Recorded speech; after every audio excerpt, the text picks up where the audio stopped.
So hi beautiful people, how is everybody? So this tutorial is going to be a very quick one because this is actually a very simple style, but like I told you, whatever you send to me, I want to assume that you are having difficulties with it, so I will definitely do a tutorial on it. Okay, there's this particular style, this is it that I wanted to work on, but let me quickly do this one because this one is very simple. So for the person that sent this illustration, this picture, this is for you, right? So this style is going to be just a quick one, and it's in everybody, and you're welcome back to the channel. And so, when you want to go into the ready to wear business, please bear in mind that there are sizes. We have size 8, there's size 10, there's size 12, there's size 14, there's size 16, right? So some of these sizes, we have the patterns already placed.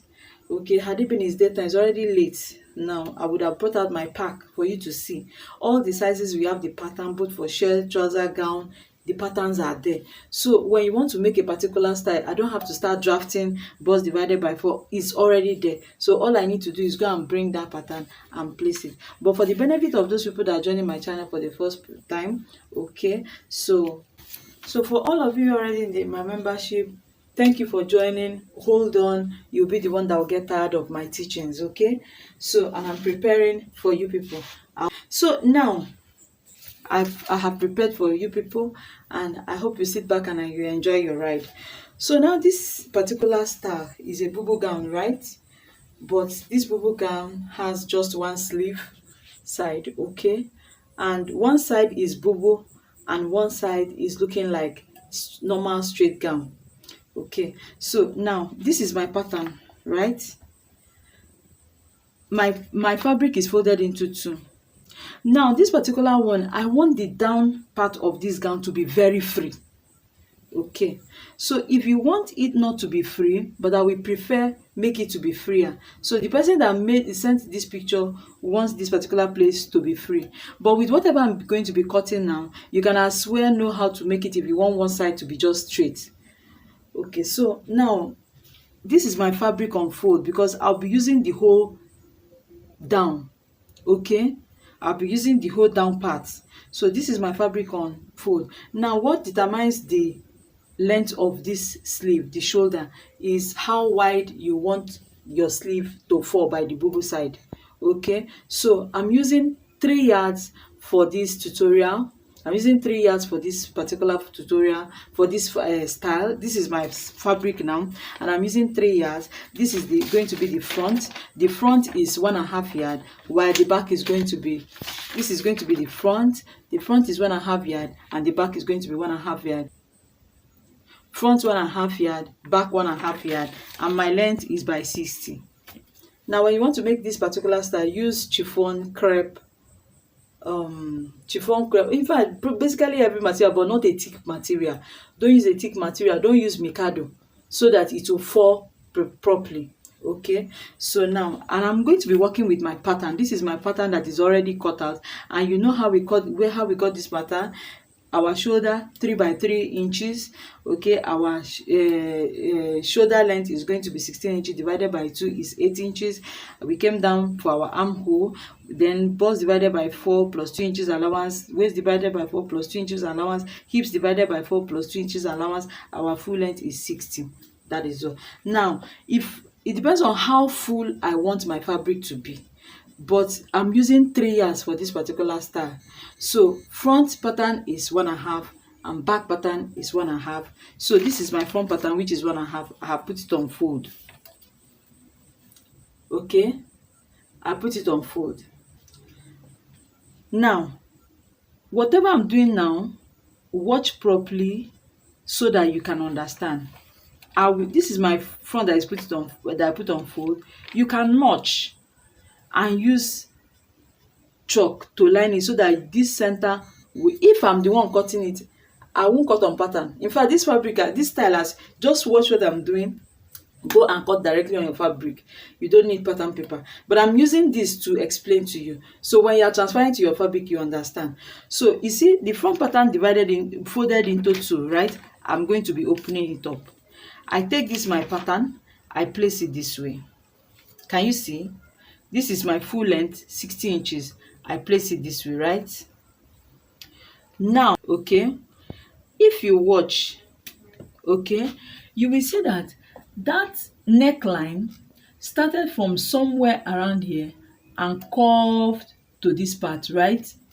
Now this is 3 inches depth, and this is 3 by 3, which is 3 inches here, 3 inches here. Now I will be measuring 3 inches again by this side, and this is my 3 inches by this side. Do you understand? That means that shoulder started from somewhere around 5 inches.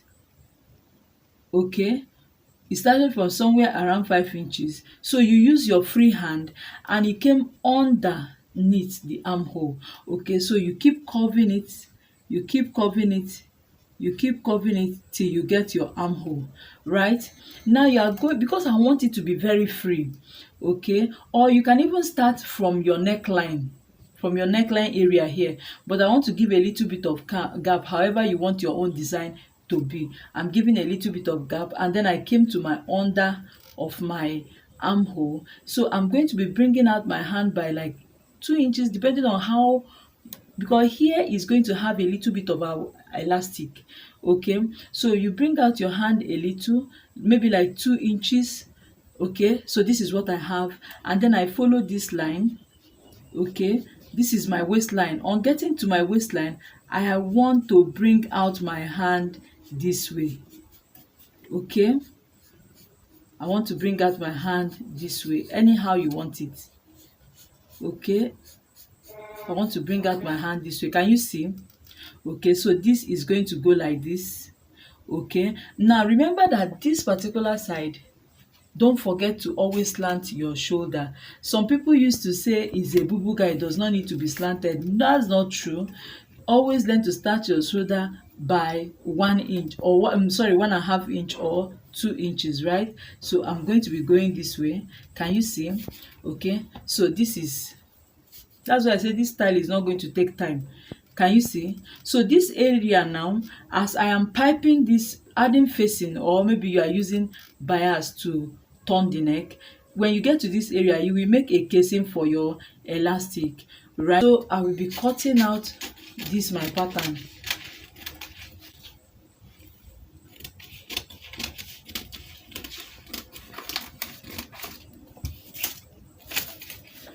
Can you see what our fabric now looks like? Can you see what our fabric now looks like? Okay, so I'll also cut out. Okay, so can you see now? So it depends on what you want to do here.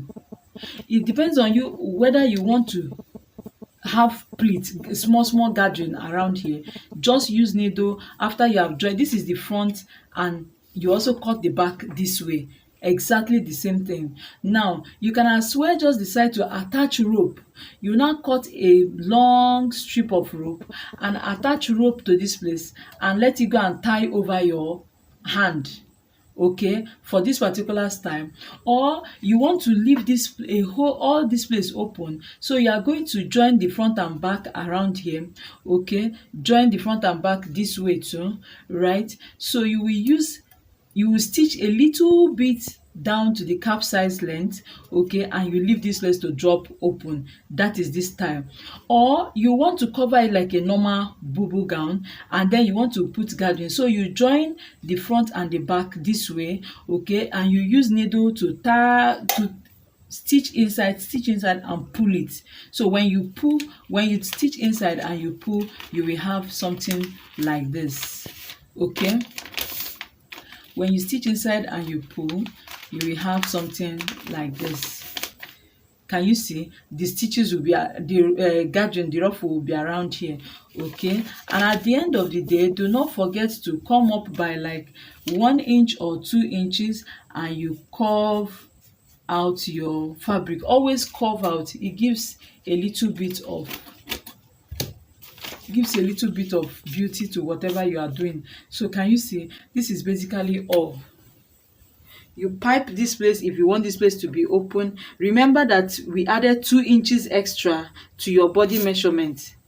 Do you understand? Remember that we added 2 inches extra here. So you make a casing here, and that's where you are going to insert your That is after you have joined the front and the back now. Okay, you make a casing here. That's where you are going to join your elastic and you gather it, and it will be looking exactly like what you have on your screen. So that's just basically it. No matter how you think I am very busy, keep your illustrations coming, and I promise you, you are going to get your illustrations. No matter what it takes me, I will be making your illustration. This is what I am here for. Thank you guys for watching, and see you in my next video.